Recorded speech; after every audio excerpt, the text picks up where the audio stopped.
은정아, 김치 새로 담궈놨어. 내일 와서 김치 좀 가져가. 저번에 준 것도 아직 많은데 무슨 김치를 또 담궜어. 그냥 엄마 가게에서나 팔아. 힘들게 왜 자꾸 만들고 그래. 저번에 준 건 묵은지고 이건 새로 담근 거란 말이야. 가게에서 파는 거랑 우리가 먹으려고 담그는 거랑 같니? 깍두기도 좀 같이 했고 일부러 많이 만들었으니까 너네 시댁에도 좀 가져다 드려. 시어머니한테? 싫어. 뭘 잘해주는 게 있다고 엄마 김치까지 가져다 주는데 그냥 우리 집 김치 냉장고에 두고 나 혼자 먹을 거야. 이거 사. 먹을 걸 가지고 그러면 벌 받아.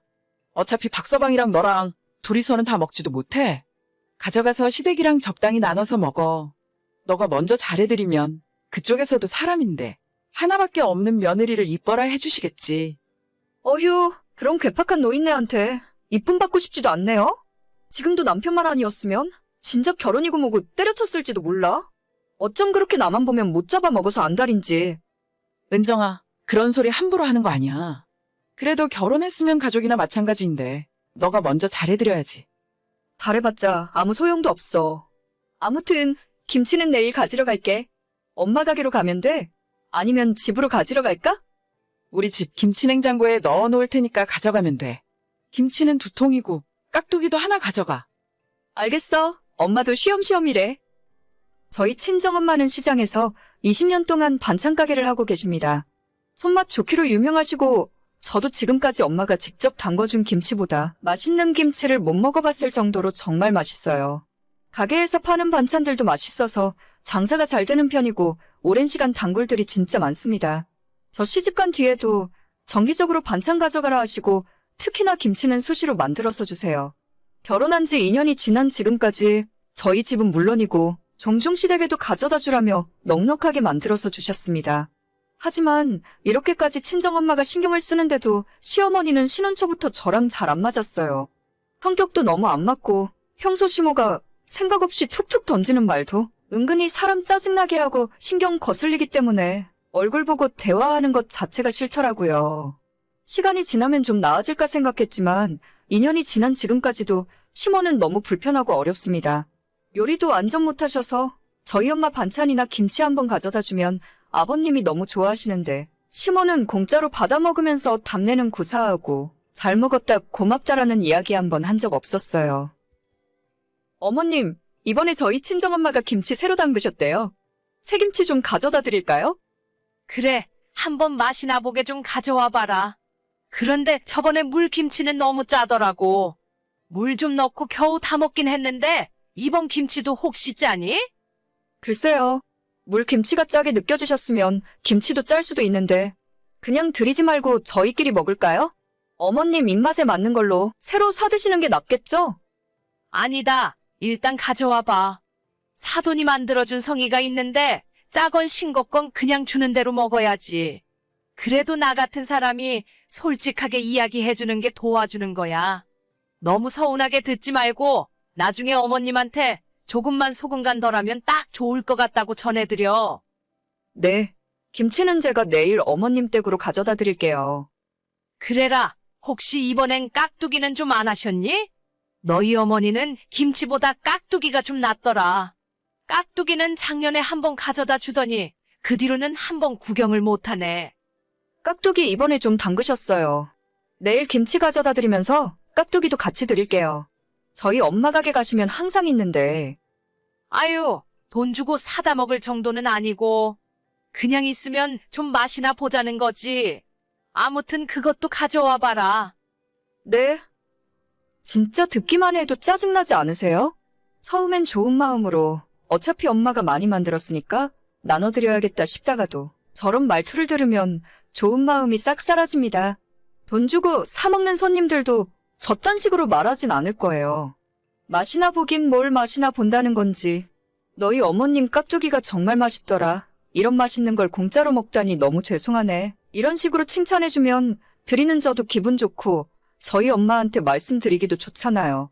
기껏 김치 가져다 줬더니 싱겁다고 소금 간 줄이라는 소리나 하고 있으면 제가 그런 말을 엄마한테 어떻게 전하겠습니까? 입에 안 맞으면 안 받고 안 먹으면 될 텐데 주면 주는 대로 다 먹으면서 최근 들어서는 저희 엄마 김치로 주변에 생색까지 내고 있더라고요. 저번에 가져다 준 김치 좀 남은 거 없니? 몇 포기만 더 가져와 봐라. 그 많은 걸 벌써 다 드셨어요. 제가 큰 통으로 하나 가득 가져다 드렸는데. 아니야. 그걸 어떻게 벌써 다 먹겠니? 우리끼리 먹기에는 너무 많길래 아파트 아줌마들한테 반 포기씩 나눠줬는데 너도 나도 더 달라지 않니? 나보고 직접 만들었냐 하길래 그렇다고 했더니 깜짝 놀라더라고. 딴 사람들한테 다 나눠주셨다고요? 친정엄마가 어머님 드시라고 고생해서 만드신 건데. 사돈댁은 그게 일이잖니. 원래 맨날 하시는 분들은 별로 힘들지도 않아. 딱 5포기만 더 해달라고 말씀드려. 아줌마들 3포기 나눠주고 2포기는 나도 좀 먹어야지. 어머님, 그건 아닌 것 같아요. 저희 엄마가 힘들게 만드신 걸 왜 다른 사람한테 나눠주세요? 요즘 재료비도 엄청 올라서 돈으로 따져도 만만치 않아요. 그깟 배추값이 얼마나 한다고. 양념이야 어차피 너네 엄마 가게에 잔뜩 있을 거고 절인 배추만 사다가 대충 속 넣어서 주면 되는 거 아니냐. 배추값 그거 얼만데? 내가 줄게. 진짜 무식하면 입이라도 다물고 있어야 하는데 심오하는 말 때문에 혈압 터질 뻔했어요. 김치가 심오 생각하는 것처럼 그리 단순하게 만드는 것이 아닙니다. 절인 배추도 손이 많이 가지만 김치 양념 만드는 건 정말 중노동이에요. 채소 육순에서 찹쌀가루, 콩가루 넣고 풀 쓰고 식혀서 고춧가루부터 가진 양념 넣고 버무리는 것도 정말 일입니다. 특히 겨울이면 몰라도 한여름에 김치속 만들고 있으면 땀이 흥건해질 정도예요. 들어가는 재료들도 거의 다 국내산만 사용하고 아시는 분은 아시겠지만 국내산 고춧가루 값부터 정말 장난이 아니게 비쌉니다. 돈 들이고 시간과 정성 들여서 만들어 가져다 줬는데 반응이 저 모양이니 저희 집에 김치가 썩어나고 있어도 주고 싶지 않더라고요. 된장찌개 하나 똑바로 못 끓이는 분이 무슨 염치로 김치를 자기가 담궜다고 떠벌리고 다니는지 모르겠어요. 그러면서 왜 공짜로 나눠주겠다고 떠들고 다니는지 생각할수록 더 열받아요. 친정엄마도 아무리 장사하는 입장이라지만 주변에 친한 분들에게도 많이 베푸시거든요. 손이 커서 음식을 조금씩 못하시니까 잔뜩 만들어서 이웃도 나눠주고 주변 지인들한테도 조금씩 나눠주면 대부분 맛있게 잘 먹었다 해주시고 빵이나 과자 같은 간단한 답례품까지 주시곤 합니다. 그게 정상적인 사람들의 반응이고 제가 심호한테 바라는 것도 딱 그 정도였어요. 하지만 상상도 못한 소리를 들은 뒤로 더 이상 심호에게는 아무것도 해주고 싶지 않더라고요. 배추값 따위 필요 없어요. 그냥 어머님이 배추 사다가 직접 만들어서 나눠주세요. 앞으로는 김치 달라는 소리는 하지도 마시고요. 친정엄마가 저 먹이고 식구들 먹이려고 만드신 건데 얼굴도 모르는 사람들한테 나눠주셨다니 정말 실망이에요. 원래 김치하면 이웃들끼리 나눠 먹고 그러는 거야. 뭘 그렇게 빡빡하게 굴고 그래? 그렇게 이웃 챙기고 싶으면 어머님이 직접 만들어서 챙기시라고요. 왜 저희 엄마가 만들어서 어머님이 생색을 내세요? 이미 다 주겠다고 이야기해놨는데 그럼 나보고 어쩌라고? 그럴 거면 처음부터 주지를 말던가. 다 얘기해놨는데 이제 와서 이러니까 나도 헷갈리고 기분이 좀 그러네. 앞으로는 헷갈리시는 일 없게 다신 안 드릴 거예요. 엄마가 가게에서 돈 받고 파는 것보다 훨씬 정성 들여 만들었는데 진짜 서운한 걸 넘어서 너무 황당하고 슬퍼요. 김치는 이제 못 드릴 것 같아요. 뭔 김치 하나 때문에 슬프기까지 해? 알았다. 나도 치사해서 더는 이야기 안 한다. 그렇게 저는 심호와 완전 사이가 멀어지게 되었습니다. 친정엄마 속상할까봐 직접 이야기는 안 했지만 앞으로 엄마가 주시는 모든 반찬들은 시댁엔 가져다 주지 않을 겁니다. 심호는 입이 방정이라서 말을 하면 할수록 스스로 점수를 깎아먹는 것 같아요.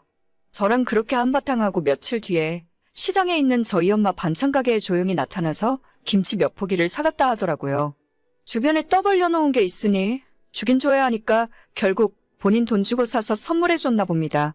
왜 저렇게 멍청한 짓을 자처하는지 가만히 있었으면 저희 친정엄마가 계속 챙겨줬을 텐데 스스로 굴러들어온 복을 걷어차버리네요.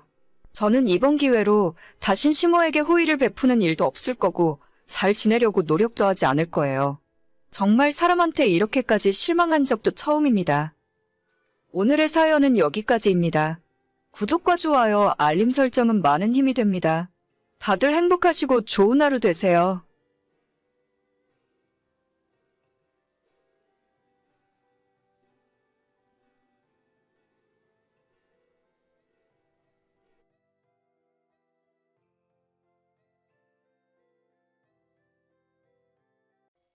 새언니, 이번 주 주말에 바빠요?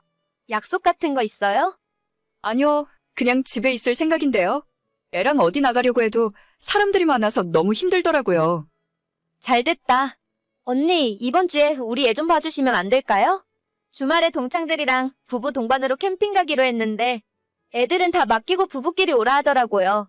모이는 친구 중에 한 명이 불임이라서 눈치도 보이기도 하고 어른들끼리 신나게 놀 것 같은데 저희 시댁에서 이번 주말에 약속 있으시다고 아이를 못 봐주신대요. 어머님은 바쁘시대요? 시부모님이 조카 엄청 좋아하시잖아요. 우리 엄마 아빠요?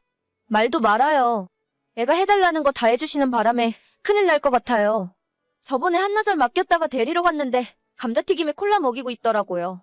저는 우리 애 10살 전까지는 절대 그런 음식 안 먹이기로 했는데 엄마 아빠는 애가 해달라고 하면 그냥 다 들어주시니까 못 맡기겠어요.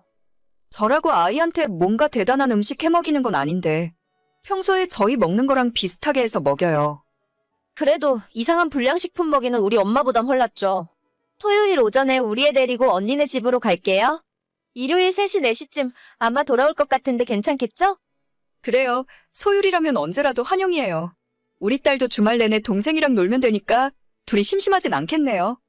언니 너무 고마워요. 그러면 내일 아침에 아이 데리고 갈게요. 신우는 저보다 1년 늦게 결혼했고 아이도 1년 늦게 낳았어요. 둘 다 딸이었는데 1살 차이니까 아이들이 커가면서 자주 만나게 되더라고요. 아이들끼리는 서로 만나면 잘 놀고 아무런 문제가 없는데 신우랑 제가 아이를 키우는 방식이 조금 달랐어요. 저는 너무 보호하면서 아이를 키우면 그것도 좋지 않다 생각해서 놀이터 흙바닥에서도 뒹굴고 놀게 하고 먹는 것도 유기농 제품들을 고집하진 않았어요. 실제로 제가 10살 전까지는 시골에서 자라기도 했고 어릴 때는 너무 유난 떨면서 키우면 아이한테 좋을 것도 없다고 생각했거든요. 반면에 신우는 아이를 정말 애지중지하고 좋은 것만 해주려고 노력하더라고요.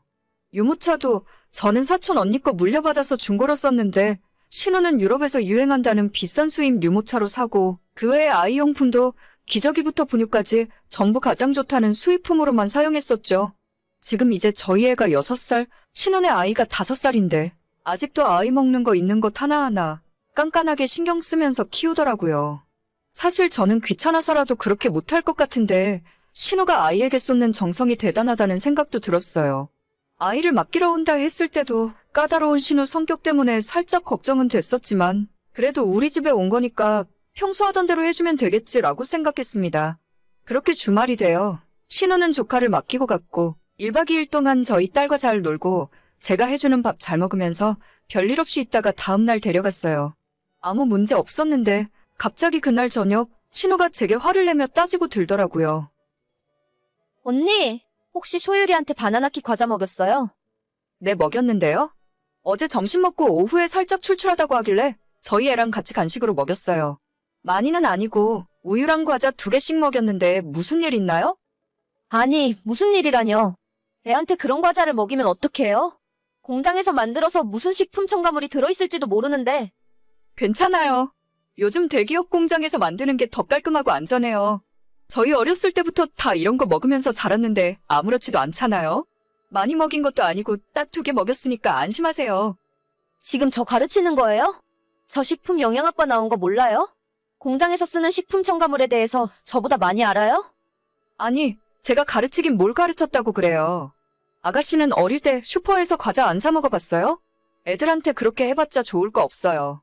너무 깨끗한 환경에서 자란 아이는 면역력도 떨어지고 아토피 생길 확률도 늘어난다고 하잖아요. 됐고, 우리 애는 제가 알아서 키울 테니까 저한테 이상한 소리 하지 마세요. 그리고 앞으로 우리 애한테 뭐 먹이기 전에 항상 저한테 먼저 물어보셨으면 좋겠네요. 얘기 들어보니까 카레도 먹이고 점심에는 돈가스도 먹이셨던데 너무 인스턴트 음식이나 튀긴 음식만 먹인다고 생각 안 해보셨어요? 네? 어제 저녁에는 고등어도 구워서 줬고 오늘 아침에도 계란찜에 미역국 끓여서 먹였는데 무슨 말씀을 하시는 거예요? 소율이도 맛있다고 밥을 2그릇이나 먹었는데. 그건 언니가 음식에 조미료를 많이 넣어서 그런 거겠죠. 저는 집에서 조미료 같은 자극적인 건 절대 안 쓴단 말이에요. 제가 이런 말까지는 안 하려고 했는데 언니도 아이 키우는 부모 입장에서 화학 조미료 사다가 쓰시지 말고 버섯가루나 매실청 같이 직접 만들어서 사용하세요. 아이들 간식도 저는 집에서 직접 반죽 만들어서 쿠키 구워서 주거든요. 슈퍼에서 파는 과자를 우리 애한테 먹일 줄은 꿈에도 몰랐네요. 저희 집은 제가 알아서 할게요. 그리고 아이 먹이는 게 그렇게 신경 쓰이면 맡기기 전에 이틀 동안 먹을 식사랑 간식을 준비해서 보내셨어야죠. 저는 좋은 마음으로 소율이랑 이틀 보냈는데 이런 소리까지 들으니 기분 정말 나쁘네요. 아이 봐준 건 고마운데 저는 언니가 최소한 지킬 건 지켜줄 거라 생각했죠. 그거 먹어서 우리 애 배가 아프기라도 하면 어떡해요 진짜? 아프면 당장 병원 데려가고 나중에 병원비 청구해요, 나한테. 좋은 마음으로 이틀이나 조카를 봐줬는데 그 결과가 이거라니 정말 짜증나더라고요. 화를 풀 곳은 마땅히 없고 남편에게 당신 동생이 나한테 이런 소리나 한다면서 기껏 신경 써서 애 봐줘놓고 잔소리 들어서 짜증난다고 몇 마디 했죠. 남편도 보더니 어이가 없었는지 그렇게 애가 귀하면 맡겨놓고 놀러가지나 말 것이지. 앞으로는 절대 무슨 일이 있어도 애 봐주지 말라 하더라고요. 당연히 제 생각도 똑같았죠. 신우가 그렇게 까탈스럽게 구는데 혹시나 우리 집에 하루 왔다 갔다가 아프기라도 하면 저한테 다 책임지고 물어내라 할 거 아닙니까? 내가 정말 큰 실수를 했구나 생각했고 다신 남의 집 애 봐준다는 소리 하지 말아야지 하고 반성하는 계기가 됐어요. 신우가 그렇게 헛소리를 해대고 다신 저한테 아이를 맡기지 않을 것 같았는데 뻔뻔하게도 얼마 전 또 연락을 해오더라고요. 안 바쁘죠? 돌아오는 주말에 우리 애 좀 저번처럼 맡아주세요. 아이가 먹을 간식이랑 반찬까지 다 싸서 갈 테니까 그냥 집에서 봐주기만 해도 돼요. 그게 무슨 소리예요? 저 주말에 약속 있어서 안 될 것 같아요. 언니 주말에 사람 많은 곳 싫다면서 어디 나가지도 않는 거 다 알고 있는데 왜 거짓말을 하고 그래요? 내가 저번에 한 이야기 때문에 그런 거예요? 그때는 내가 너무 화가 나서 눈에 뵈는 게 없었어요. 이젠 우리 애 먹을 건 다 챙겨서 보낼 테니까 그때처럼 그런 일은 없을 거예요. 그런 일이고 저런 일이고 간에 저는 애 봐줄 생각 없다니까요? 괜히 우리 집 왔다가 아프기라도 하면 어떡해요? 제가 저번에 시어머니한테 전화했다가 들었는데 그때도 시부모님이 소율이한테 감자튀김이랑 콜라 좀 먹였다고 소리 지르고 난리쳤다면서요? 그 일 이후로 아버님 어머님도 다시는 소율이 안 봐준다고 하던데 그래서 이제는 자꾸 저한테 봐달라고 하는 건가요? 아니 여기서 그 이야기가 왜 나와요? 그럼 애한테 그런 불량식품을 먹이는데 얘 엄마로서 가만히 있어야 해요? 언니도 같이 애 키우는 사람끼리 왜 그걸 이해 못해요? 저는 그렇게 안 키워요. 나중에 유치원은 어떻게 보낼 생각이고 학교는 어떻게 보내시려고요? 저희 집에는 다신 소율이 맡아줄 생각 없으니까 놀러 가고 싶으면 데려가서 직접 케어를 하던지 알아서 하세요. 친구들이랑 약속 다 잡아놓고 이미 펜션 예약까지 다 해놨는데 어쩌라고요? 내 친구들은 다른 식구들이 애를 다 봐준다는데 왜 우리 집안 사람들만 이렇게 이기적인 거죠? 그걸 왜 저한테 그러세요? 이기적이든 뭐든 저는 더 이상 할 말 없으니까 앞으로 애 봐달라 연락하지 마세요. 아가씨, 그런 식으로 사람들한테 뭐라 하면 누가 도와줄 수 있겠어요? 정말 생각할수록 치가 떨리니까 다신 우리 집 근처에도 얼씬대지 말아요. 우리 집안 식구들은 왜 다들 이 모양인 거야? 원래 아이가 먹고 입고 쓰는 물건들은 대충대충 하면 안 되는 거예요. 진짜 멍청해서 말이 안 통하네. 제가 듣기로는 신우가 자기 시댁에도 저렇게 난리치는 바람에 두 손 두 발 다 들었고 저희 시부모님한테는 더 심하게 뭐라 했다 하더라고요. 할아버지 할머니에게 아이를 맡겨놓으면 아이가 달라는 과자도 좀 줄 수 있고 콜라 같은 것도 조금씩 먹일 수 있는 건데 저렇게 까탈스럽게 아이 키울 거면 평생 지가 직접 해야지 별 수 있나요? 어린이집에서도 몇 번이나 아이 식단 가지고 항의를 하는 바람에 완전 블랙리스트에 올라서 그 동네 어린이집으로 못 보내고 멀리 떨어진 옆 동네까지 신우가 직접 데려다주고 데리러 간다고 알고 있어요. 이제 5살이면 가끔 과자도 한 번씩 먹을 수 있는 건데 언제까지 저렇게 키울 생각인지 도무지 모르겠습니다. 저래봐야 앞으로지만 고생이지 제가 뭔 상관이랍니까? 자꾸 남 탓하고 다른 가족들 탓만 하는데 자기가 가장 문제인 걸 본인만 모르네요. 오늘의 사연은 여기까지입니다. 구독과 좋아요, 알림 설정은 많은 힘이 됩니다. 다들 행복하시고 좋은 하루 되세요.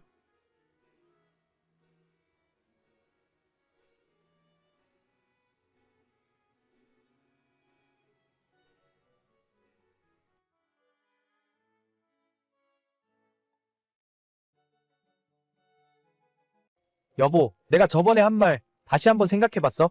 당신한테 피해 안 가게 내가 잘할게. 아니, 우리 그 이야기 그만하기로 했잖아. 내가 어떻게 어머님이랑 같이 살아. 그냥 지금처럼 당신이 자주 찾아뵙고 용돈 보내드리는 걸로 끝내. 우리 엄마 나이도 있고 건강도 점점 안 좋아지는 것 같은데? 나 진짜 당신이 이번 일만 들어주면 앞으로 내가 잘할게. 나한테 잘하는 건 남편으로서 당연히 해야 할 일이고, 우리 이 문제로 더 이상 이야기하지 말자. 나 진짜 어머님 모시고 살 자신 없어서 그래. 진짜 우리 엄마 어떡하냐? 혼자 외로우실 텐데. 저는 남편과 결혼 2년 차, 우리 부부 사이에 아이는 없어요. 결혼 전부터 아이 없이 딩크로 살기로 결정했고, 그 결정의 후회는 없어요. 예전부터 아이를 별로 안 좋아했고, 집이 시끄럽고 어지러운 것도 딱 질색이에요. 저나 남편 건강에 전혀 문제는 없지만, 그냥 둘이서 즐겁게 사는 것을 인생 모토로 정했어요. 하지만 작년부터 자꾸만 남편이 시어머니 모시고 살잔 소리를 하더라고요. 시어머니는 7년 전에 아버님을 먼저 떠나보내고 그 뒤로 남편이랑 둘이 살고 있었거든요. 남편의 빈자리를 아들에게 의지하면서 살아서 그런지 저희가 결혼할 때 어머님께서 많이 서운해하셨고 그것 때문에 신혼집도 일부러 어머님 댁에서 멀지 않은 곳으로 정했습니다. 시댁이랑 가까우면 아무래도 불편한 점이 많지만 저도 그 정도까지는 이해하고 양보했어요. 나는 어머님에게 잘해드릴 수는 없겠지만 당신이라도 자주 찾아뵙고 같이 저녁 식사도 하면서 시간을 많이 보내라고 남편에게 수도 없이 이야기했습니다. 사실 저희 결혼에는 남들이 잘 모르는 숨겨진 이야기가 있는데 일단 남편이 저보다 3살이 어립니다. 저는 친정부모님들의 도움을 받아 프랜차이즈 커피숍을 5개 운영하고 있어요. 그중에 2개는 매장도 크고 번화가에 있는 카페고 나머지 3곳은 규모는 작지만 요즘 많이 유행하는 저렴한 커피 매장입니다. 남편은 우리나라에서 손꼽히는 대기업을 다니고 있는데 남편의 회사가 어머님의 자랑이나 마찬가지였죠. 하지만 남편은 아직 사회생활 시작한 지 얼마 안 된 상황이고 어머님이랑 같이 살면서 생활비까지 부담하고 있던 터라 저희가 결혼할 때 돈을 많이 모으지 못했어요. 지금 살고 있는 신혼집은 제가 장만한 거고 남편은 혼수 일부를 맞춰서 결혼했습니다. 결혼하고 난 이후로 저는 남편이 가져오는 월급에서 어머님께 생활비 겸 용돈을 보내드리고 있었고 시어머니는 그 돈을 받아서 혼자 살고 계신 집에 월세를 내면서 살고 계셨어요. 방금 당신 월급으로 어머님에게 150만 원 보냈어. 어머님한테 통장 확인해 보시라고 해. 응, 매번 고마워. 엄마가 다음에 한번 같이 집에서 저녁 먹자고 하시네. 그래, 주말에 한번 모시고 나가서 저녁 같이 먹자. 어머님 혼자 사시는데 모자란 거 없는지 당신이 수시로 확인하고 필요한 거 있으면 언제든지 나한테 이야기해. 알겠어. 당신 덕분에 효도하면서 사는 것 같아. 엄마가 혼자 외로워하시지만 않으면 딱 좋겠는데. 그러니까 아들이 자주 찾아뵙는 수밖에 없지 뭐. 갑자기 혼자 사시니까 많이 힘드실 거야. 불쌍한 우리 엄마. 제가 그다지 살가운 성격은 아니라서 딸 같은 며느리가 되어드릴 순 없었어요. 다만 남편보다 제가 돈을 더 잘 벌고 있으니까 경제적으로 도움을 드리고 남편을 자주 어머님께 보내서 시간을 보내라고 하는 수밖에 다른 방법은 생각나지 않았습니다. 제 딴에는 할 만큼 해드리고 있다 생각하는데 요즘 들어 남편과 시어머니는 무턱대고 합가를 요구하시니까 제가 스트레스를 정말 많이 받았어요. 도저히 아들이랑 떨어져서 못 살겠다 싶었으면 애초에 이 결혼을 허락하지 말았어야죠. 며느라, 지난번에 너가 보내준 홍삼은 정말 맛있게 잘 먹었다.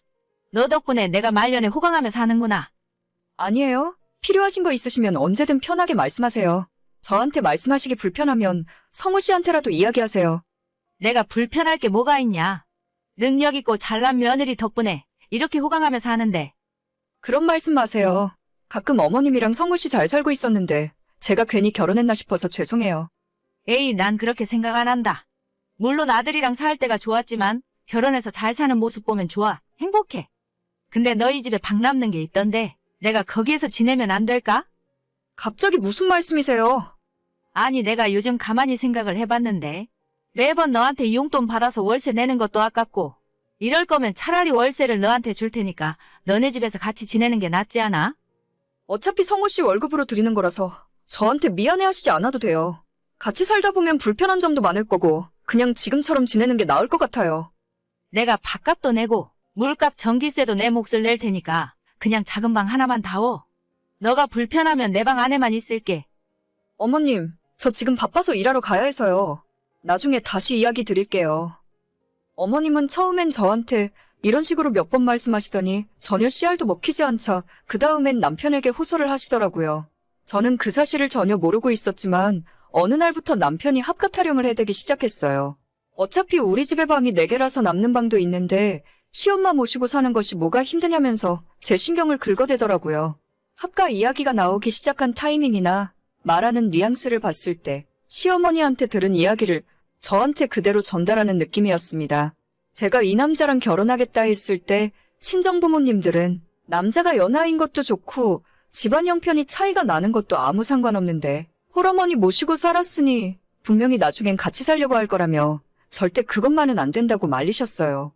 따로 살면 멀쩡한 고부관계가 합가를 하는 순간 서로에게 지옥이 된다면서 안 그래도 까칠하고 예민한 제 성격에 시어머니와 사는 것이 좋을 리가 없겠죠. 그전에도 시모에게 몇 번이나 돌려가며 거절했지만 본인 할 말만 하고 했던 이야기 또 하는 스타일인 시모는 도저히 대화가 통하지 않았습니다. 남편에게 합가는 절대 없다. 만약 너가 너희 엄마랑 같이 살고 싶으면 언제라도 그 집에 가서 같이 살라고 수십 번 수백 번 이야기를 했어요. 반장난식으로도 이야기해봤고 진지하게도 이야기를 했습니다. 이쯤 됐으면 사람이 알아들어야 하는 거 아닌가요? 남편이 몇 달째 합가하고 싶다고 노래를 불렀지만 제가 들은 척도 안 했더니 요즘 들어 자기가 먼저 성질을 내더라고요. 엄마 모시고 살고 싶다고 짜증을 내고 성질을 부렸지만 저는 처음부터 끝까지 그럴 수 없다. 안 된다는 입장을 유지했어요. 만약 너가 너네 엄마 모시고 살고 싶으면 너 돈으로 집 사서 그 집에서 모시라고 했죠. 불같이 화를 내다가도 돈 이야기만 나오면 언제 그랬냐는 듯이 조용해지는 남편을 보면서 저도 점차 인내심의 한계가 오던 참이었습니다. 그러다 얼마 전 남편이 선을 넘으면서 참아왔던 저의 분노가 폭발해버렸죠. 여보, 진짜 내가 이렇게 빌게. 우리 엄마 좀 모시고 살자. 내가 한 번만 더 그 이야기하면 가만히 안 있는다고 했지? 당신 엄마는 당신한테나 편하지? 나는 같이 살기 불편하다고. 너가 우리 엄마 아빠랑 같이 살래? 그거랑 어떻게 같아? 장모님은 아직 장인어른도 있고 처남도 있잖아. 우리 엄마는 가족이라고 나 하나뿐인데 그걸 이해 못해줘? 아니야, 이건 이해를 하고 안 하고의 문제가 아닌 것 같아. 그냥 내가 앞으로 당신 월급 관리 안 할 테니까 당신이 버는 돈으로 어머님 생활비로 드리건 둘이서 살 집을 구하건 알아서 해. 뭐?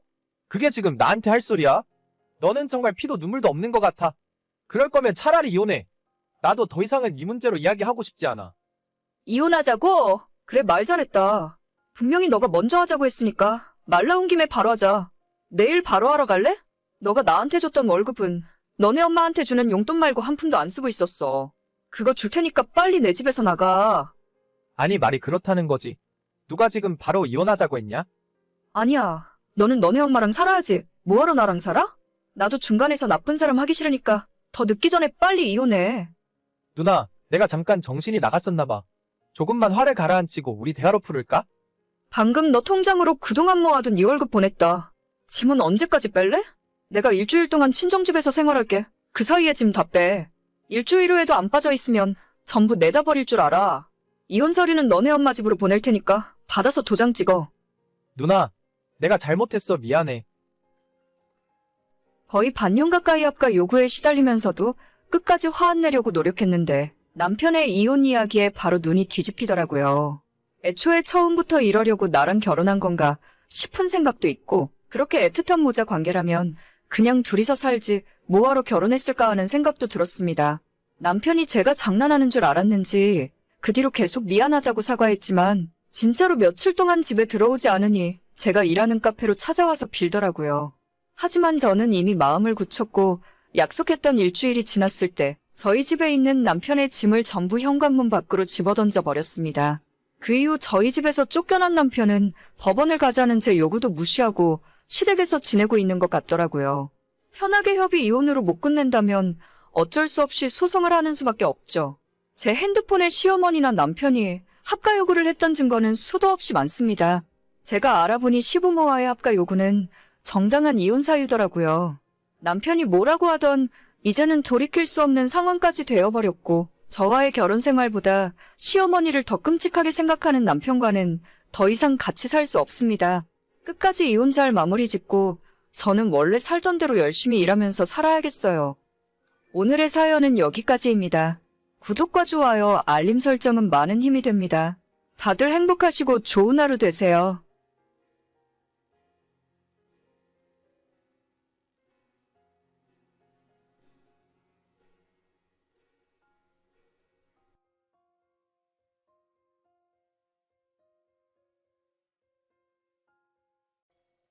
야, 성수희, 너 아직도 이 동네에서 살아? 진짜 이렇게 연락하는 것도 오랜만이네. 너는 우키? 그러게, 이게 얼마만이야? 고등학교 졸업하고 처음이지? 그래, 너는 그때 대학 가고 나는 재수한다고 학원 들어가고. 사실 재수가 아니라 돈 벌려고 기숙사 딸린 공장 들어간 거라서. 너희들한테 창피해서 연락 못했어. 사실 우리 친구들 다 알고 있긴 했는데 너가 신경 쓸까봐 먼저 연락 못하겠더라? 우린 다 괜찮았는데. 됐어. 우울했던 옛날 이야기는 그만하고 싶다. 이제는 다 괜찮아. 우리 아빠 일도 다 잘 해결됐고. 다시 예전처럼 가족들 다 모여서 살고 있어. 그렇다면 다행이고. 내 연락처는 어떻게 다시 안 거야? 중간에 핸드폰 번호가 한번 바뀌었을 텐데. 애들 몇 명한테 물어보니까 금방 알려주던데. 그게 중요한 게 아니라 내가 오랜만에 반가운 얼굴을 만나서 말이야. 나 며칠 전에 중앙동으로 다시 이사 왔잖아. 이사 와서 짜장면 시켜 먹으려고 중국집을 찾았는데 너희 아빠가 하던 중국집이 아직 이 동네에 그대로 있는 것 같더라고. 옛날 추억도 생각나서 주문했더니 글쎄 너희 아버지가 배달 오셨더라? 아, 정말? 그때 가게가 좀 바빴나 보네. 나는 지금 직장 때문에 다른 지역에서 살고 있긴 한데. 우리 부모님이야 아직도 그 자리에서 장사하고 계시지. 그러니까 어떻게 하나도 안 변하고 맛이 그대로야. 나 이거 먹다가 진짜 울 뻔했잖아. 옛날에 중학교 때 초등학교 때 너희 집에 놀러 가면 아버님께서 짜장도 그냥 주시고 탕수육도 튀겨주시고 했었는데. 그래, 그랬던 적도 있었지. 우리가 초등학교, 중학교, 고등학교 내내 같이 붙어 다녔으니까. 졸업하고 너가 연락만 끊기지 않았어도 지금까지 계속 연락하고 지냈을 텐데? 아니다, 이런 이야기 해봐야 뭐해? 전부 핑계지 뭐. 아버님이 나 봤다는 이야기 안 하셨지? 역시 못 알아보셨나 보네? 내가 2년 전에 결혼해서 이 동네 새 아파트로 이사 왔거든. 그때 그렇게 가난하고 못 살던 모습만 보셨을 테니 지금 모습을 기억 못 하시는 게 당연하지. 그렇구나. 너 결혼했다는 이야기는 나중에 듣긴 했는데. 아무튼 잘 살고 있으니까 보기 좋아. 우리 아빠한테 인사드리지 그랬어. 알아보고 반가워하셨을 텐데. 처음엔 그러려고 했는데 아버님이 쪽팔리실까봐 왠지 아는 척하기가 좀 그렇더라? 쪽팔리긴 뭐가 쪽팔려? 아니야, 그런 게 있어. 너한테 직접 이야기하긴 좀 그렇고. 무슨 소리를 하는 거야? 너 재미있는 일이라도 있었어? 그런 거 아니야. 그나저나 너네 중국집 아직도 그 장소 그대로 하셔? 맞아. 지금까지 계속 그 자리에서 하고 있는 거지. 어휴, 시간이 벌써 20년도 넘게 흘렀는데 어떻게 변한 게 하나도 없으시냐? 소리 너가 돈 많이 벌어서 효도 좀 해. 언제까지 그런 작은 가게에서 오토바이 배달시켜가며 아버지 고생시킬 생각이야. 우리 아빠가 좋아서 하는데 내가 뭘 어쩌라고. 배달 직원 있는데도 바쁘면 직접 나가셔. 너가 무슨 생각하는지는 모르겠는데 그런 거 아니니까 괜한 걱정하지 마. 알았어. 아빠 이야기 나오니까 정색하기는. 나는 그냥 오랜만에 만난 아버님이 반갑기도 하고 걱정되는 마음도 있어서 그런 건데. 아무튼 다음에 너가 이 동네 내려오면 한번 얼굴이나 보자. 그래, 그러자. 이 친구는 저랑 같은 동네에서 자란 소꿉친구예요. 얘네 집이 우리 친구들 사이에서 조금 가난한 편이었고 특히 중학교 다닐 때쯤 걔네 아빠가 빚보증을 잘못 써서 정말 쫄딱 망한 적도 있었어요. 끼니도 잘 챙겨 먹지 못하는 것 같아서 우리 아빠 가게에 데려가 짜장면도 먹여줬었고 아빠도 친구 사정을 듣고는 언제든 배고프면 찾아오라면서 군만두나 탕수육 만들어서 내어주기도 하셨었죠.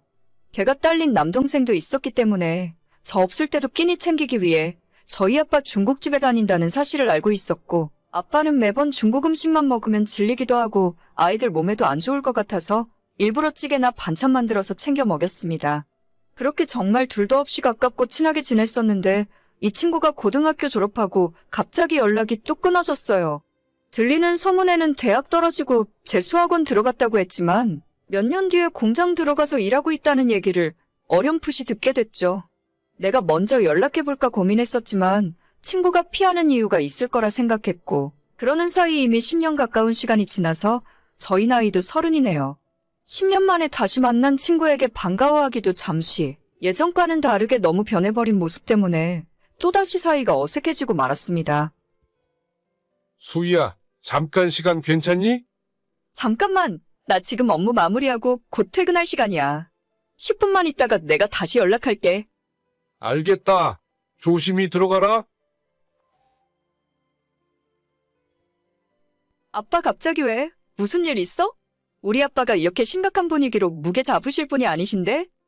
아니, 다른 게 아니고 이걸 대체 어떻게 이야기해야 할지 고민을 많이 하다가 아무래도 너가 좀 알고 있어야 할 것 같아서 너랑 어렸을 때 자주 놀던 우키 알지? 걔가 저번에 아빠 봤다고 하던데? 그래, 요즘에도 일주일에 2번 정도는 배달을 시키더라. 얼굴 보는 거 불편해서 직원들을 보냈더니 인사를 똑바로 안 한다는 둥, 배달을 너무 늦게 왔다는 둥, 하도 직원들한테 뭐라고 하길래 걔네 집은 내가 직접 가지고 가는데 왜? 걔가 아빠한테도 뭐라고 해? 내가 당장 전화해서 우리 집에서 시켜 먹지 말라고 할게. 아니, 그게 아니라 내가 가면 뭐라고 하진 않는데 오히려 그 반대야. 자꾸 나한테 1,000원, 2,000원씩 팁을 주더라고. 괜찮다고 하는데도 자꾸 주머니에 1,000원씩 찔러 넣어주니까 이걸 내가 어떻게 받아들여야 할지 모르겠다. 그러면서 내려가는 길에 쓰레기 봉투 좀 버려달라는데 내가 너 친구만 아니었어도 가만두지 않았을 거야. 뭐라고? 걔가 아빠한테 팁을 주고 쓰레기 버리라는 심부름을 시킨다고? 진짜 미쳐도 정도껏 미쳐야지. 아빠는 가만히 있어. 내가 다 알아서 할게. 오랜만에 만난 친구가 아빠가 음식 배달할 때마다 담뱃값에 보태라는 식으로 고작 1,000원, 2,000원 정도의 푼돈을 주고 아빠가 내려가는 길에 쓰레기 봉투를 들려서 내려보낸다 하더라고요. 이게 대체 언제적 갑질인지 모르겠어요.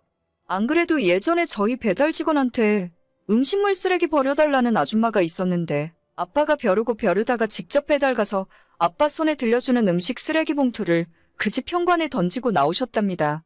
그 일 때문에 한동안 아줌마가 우리 가게 별점 테러도 하고 아빠는 현관 청소비로 5만 원을 물어줬지만 개념 없는 사람한테는 똑같이 갚아주는 게 답이더라고요. 아무튼 아빠도 평생 중국집 운영하시면서 여러 진상 상대하시고 한 성격 있으신 분인데 제 친구라서 지금까지 참고 계셨나 봐요. 정말 하루 강아지가 법무서운 줄도 모르고 예전에 저나 우리 아빠가 잘해줬던 친구였는데 갑자기 왜 이렇게 변해버린 건지 알 수가 없었죠. 야, 너 우리 아빠한테 무슨 짓 했어?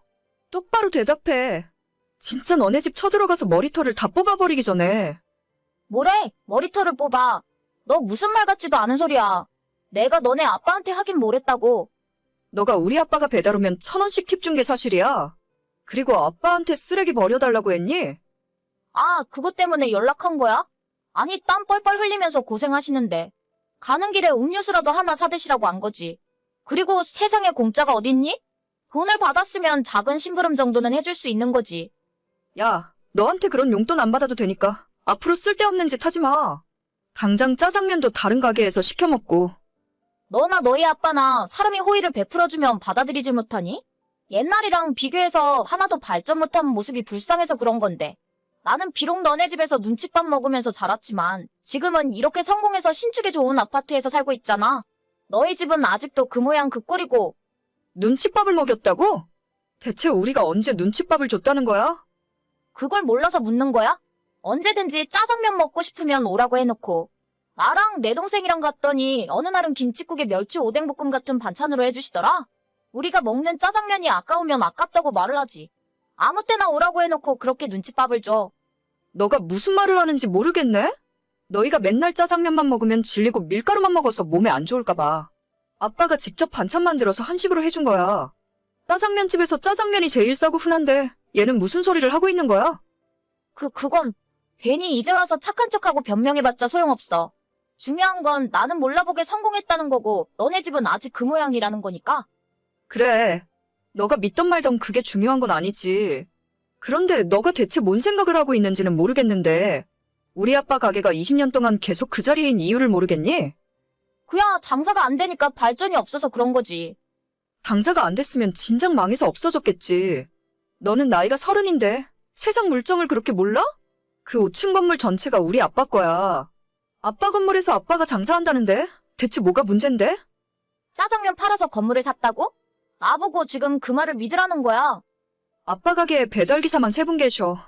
옛날 아빠가 한참 주방에서 일할 때는 5분까지 있었고. 어유됐다. 똥인지 된장인지도 모르는 애랑 내가 무슨 말을 더 하겠냐. 아무튼 앞으로 너네 집은 배달도 안 해줄 거니까 다른 곳에서 시켜 먹어. 아 맞다. 이 동네 중국집 사장님들이 너가 와도 진상짓을 해서 전부 블랙리스트에 올렸대. 짜장면 먹고 싶으면 옆 동네 가서 포장해다 먹어라. 꼴랑 25평 아파트 하나 분양받았다고 세상에 다 우습게 보이는 건지. 실제로 제 친구가 하도 배달기사들한테 이상한 심부름을 시키고 음식 다 먹고 가게에 전화해서 머리카락 나왔다며 환불해달라는 경우가 많았기 때문에 진작에 주문 차단당하고 블랙리스트에 올라와 있더라고요.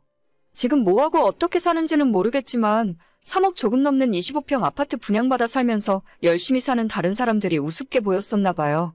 저희 아빠는 옛날부터 이 동네 복지원 같은 곳에 짜장면 기부도 많이 하고 나름대로 좋은 일 많이 하면서 사셨거든요. 친구한테도 잘해준다고 신경 써서 대접해준 식사였는데 이 친구는 우리 아빠가 짜장면 값이 아까워서 다른 걸 해줬다고 착각하며 살았었나 봐요. 먹고 싶으면 그냥 말을 했으면 됐을 텐데. 아무튼 덕분에 인성 제대로 파악했고 우리 친구들 사이에서도 얘랑 다 연락 끊었습니다. 세상이 변해도 얼마나 많이 변했는데 어디서 갑질을 하고 있는지 한심하네요. 오늘의 사연은 여기까지입니다. 구독과 좋아요, 알림 설정은 많은 힘이 됩니다. 다들 행복하시고 좋은 하루 되세요.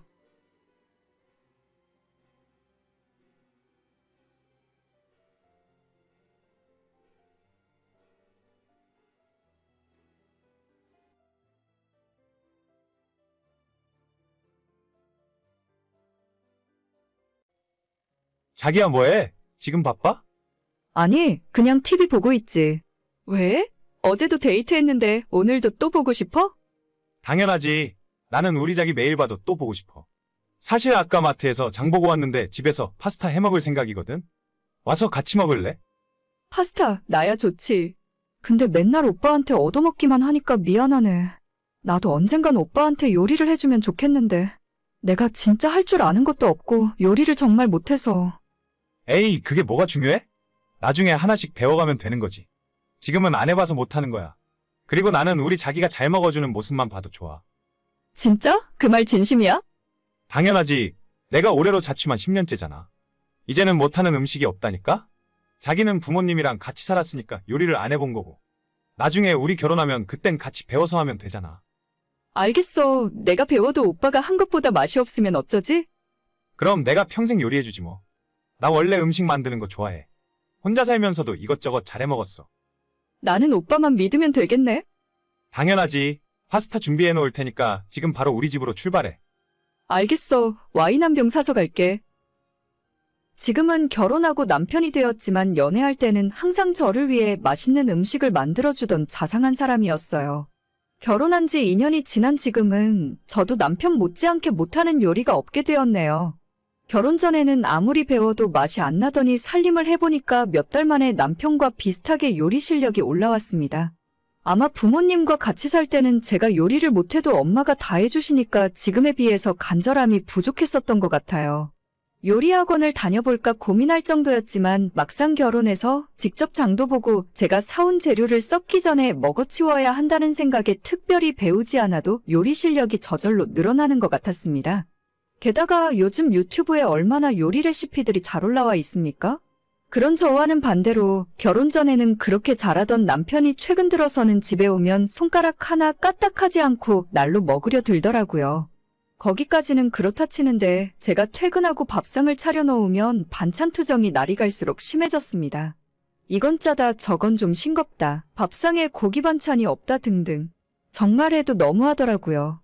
특히 자기 엄마는 매일 새로 만든 반찬을 밥상에 올리셨다고 하는데 시어머니는 평생 집에서 전업주부로 사셨던 분이고 저는 남편과 똑같이 맞벌이를 하고 있는데 어떻게 비교를 할 수 있는지 모르겠어요. 아, 피곤하다. 나 이제 퇴근했어. 오늘 저녁 반찬은 뭐야? 글쎄, 나도 지금 끝나서 아직 생각 못했는데. 당신 뭐 먹고 싶은 거 있어? 냉동실에 돼지 불고기거리 조금 남아있는데 빨갛게 양념해서 제육볶음이나 해먹을까? 글쎄, 저번에 너가 해준 제육볶음 별로 맛이 없더라. 맛이 좀 심심하고 아무튼 제 맛을 못 내는 것 같아. 그럼 뭐 먹고 싶은데? 콩나물 사다가 국이나 끓여서 먹을래? 에이, 너 저번에도 콩나물 비린내 살짝 나더라. 시원하게 끓여야 밥 말아 먹고 싶지. 옛날보다 많이 늘긴 했는데 가끔 보면 재료가 아깝다니까. 뭐? 재료가 아까워? 당신이 나보다 맛있게 할 줄 알면 직접 해주던가. 결혼하기 전에는 이것저것 다 해주더니 요즘은 먹기만 하고 퇴근하면 아무것도 안 하려고 하네. 좀 봐줘. 혼자 10년 넘게 자취하면서 내가 해먹는 밥에 질려서 그래. 나도 퇴근하면 아내가 해주는 따뜻한 밥 좀 먹어보자. 그럼 그냥 해주는 대로 군말 말고 먹을 것이지. 결혼하기 전에는 내가 요리 못해도 아무 상관 없다면서? 그래, 상관없긴 한데 솔직히 못해도 정도껏 못해야지. 원래 남자들은 결혼 전에는 하늘의 별도 달도 따다 준다고 말하는 거야. 그 말에 속은 여자들이 잘못이지. 말이나 못하면 밉지나 않지. 그럼 저녁은 당신이 먹고 싶은 걸로 알아서 포장해와. 밥 해주기도 싫어. 그래, 알겠어. 너가 밥 안 해준다고 하면 누가 무서워할 줄 알고? 사실 밖에서 사 먹는 게 더 맛있더라. 제육볶음 2인분 사가면 돼. 당신이랑 같이 밥 먹기도 싫으니까 그냥 밖에서 혼자 먹고 들어와. 참나, 이런 일에 삐지기는. 알겠어. 그럼 나 혼자 먹고 들어갈게.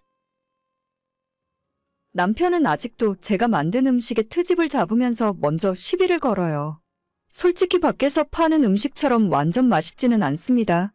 하지만 조미료도 최대한 적게 넣으려 노력하고 설탕같이 몸에 안 좋은 재료들은 많이 넣고 싶지 않더라고요. 그러다 보니 자극적인 맛이 좀 떨어지긴 하는데 못 먹을 정도는 아니에요. 제가 만든 음식이 입에 안 맞으면 본인이 만들어서 먹으면 될 텐데 꼭 저렇게 시어머니와 비교를 해가며 초를 칩니다. 종종 시댁에 가서 밥을 먹으면 시어머니가 한 음식은 제 입에 너무 안 맞아요. 너무 달고 짜서 밥을 먹고 나면 물을 한가득 마셔야 하고 다음날 몸이 퉁퉁 붓는 것이 느껴질 정도거든요. 건강한 재료로 음식을 만들어주고 싶은데 남편이 사사건건 시비를 거니까 저도 점점 하기 싫어졌습니다. 여보, 나 겉절이 좀 해줘. 겉절이? 김치는 아직 할 줄 모르는데 그냥 마트에서 사다 먹는 게 낫잖아. 파는 김치 질렸단 말이야. 그리고 겉절이가 무슨 김치야? 대충 슥슥 무치면 되는데. 나 할 줄 모른다고. 그냥 반찬 가게에서 사다가 차려줄게. 반찬 가게 음식 먹을 거면 내가 뭐하러 당신한테 이야기했겠어? 와이프의 정성이 담긴 음식을 먹고 싶은 거지. 내가 먹고 싶다고 하면 그냥 해주는 척이라도 하면 안 돼? 인터넷에 보면 겉절이 만드는 방법 다 나와 있잖아. 아니, 내가 만들면 또 맛있자네 어쩌네 할 거 아냐. 솔직히 그런 이야기도 한두 번이지. 만드는 음식마다 타박을 하니까 나도 당신한테 뭐 해주고 싶지 않아. 에이, 그건 내가 당신 요리에 피드백을 주는 거야. 무조건 맛있다고만 해주면 당신 요리 실력도 안 늘어난다고. 내가 객관적으로 이야기를 하니까 당신도 점점 발전을 하는 거지. 그런 발전은 별로 하고 싶지도 않아. 아무튼 겉절이 좀 만들어봐. 내가 퇴근하고 고기 사서 수육 삶아줄게. 방금 만든 겉절이에 수육 싸서 한 입 하고 싶다. 남편이 정말 먹고 싶다고 하니까 저도 못 이기고 겉절이를 만들어 주었습니다. 어떻게 하는 줄도 몰라서 인터넷 뒤져보고 유튜브를 한참 찾아보고 만들었어요. 정작 방법은 그렇게 복잡하지 않았는데 처음 해보는 거라 그런지 간단한 겉절이 하나 만드는데 거의 1시간이 걸리더라고요. 고생해서 만들었고 수육까지 삶아서 식탁에 올렸는데 아니나 다를까 남편은 제가 만든 겉절이를 딱 2젓가락 먹더니 이 맛이 아니라 하더군요. 더 이상 못 먹겠다고 하길래 저도 더는 못 참고 폭발해버렸습니다. 앞으로 밥 해줄 생각 없으니까 평생 알아서 차려 먹으라고 했어요. 그렇게 심하게 싸우고 다음날 남편이 제게 먼저 사과를 할 줄 알았습니다.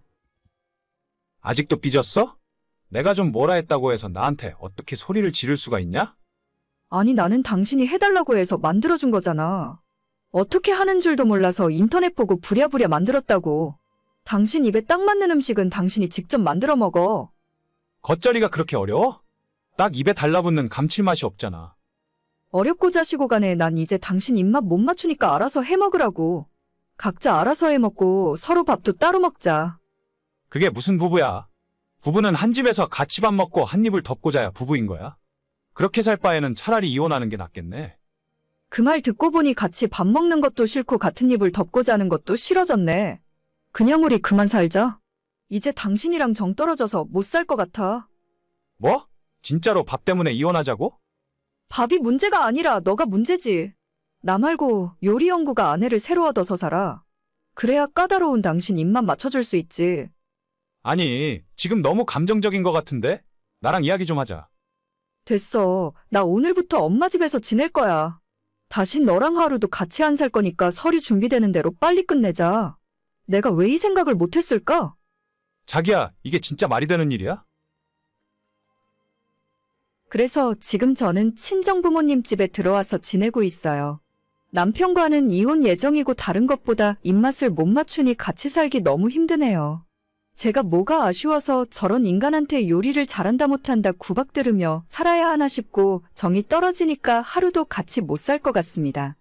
요리를 잘하는 편은 아니지만 열심히 노력하면 남편과 나중엔 제 아이에게 맛있는 음식을 만들어줄 수 있을 거라 생각했는데 더 이상 저런 인간 때문에 상처받고 싶지 않아요.